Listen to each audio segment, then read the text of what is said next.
রহমতুল্লাহি বারাকাতুহু। প্রাথমিক শিক্ষা অধিদপ্তর প্রাইমারি স্কুলের প্রধান শিক্ষক নিয়োগের বিজ্ঞপ্তি প্রকাশ, পদ 2169টি। চলুন আমরা এই বিষয় সম্পর্কে একটু জানি।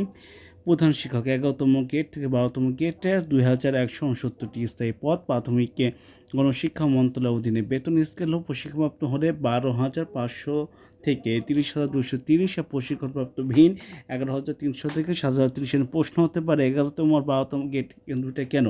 মূলত আপনি যে প্রশিক্ষণ নেন তাহলে আপনি 11তম গেটে, প্রশিক্ষণ ভিন হন 12তম গেটে। ওকে, আমরা যে কোনো শিক্ষিত বিশ্ববিদ্যালয় থেকে আর কি, যারা 3 বছর এক খাতায় বলা হয়েছে, দেখুন কোনো শিক্ষিত বিশ্ববিদ্যালয় হতে দ্বিতীয় শ্রেণী বা সমান সিজিপিএ, স্নাতক বা স্নাতক সমান বা সমান ডিগ্রি, মানে 3 বছর যে ডিগ্রি হয় এটা যদি থাকে, আর 4 বছর যে অনার্স থাকে, তাহলে আপনি এখানে আবেদন করতে পারবেন। এবং যারা মাদ্রাসায় পড়েন, 3 বছর যে ফাজিল আছে মাদ্রাসায়, তারাও পরীক্ষা দিতে পারবেন। এবং মাদ্রাসা যে ফাজিল যে আরেকটা আছে অনার্স 4 বছরে, তারাও পরীক্ষা দিতে পারবেন। সবাই ভালো থাকবেন।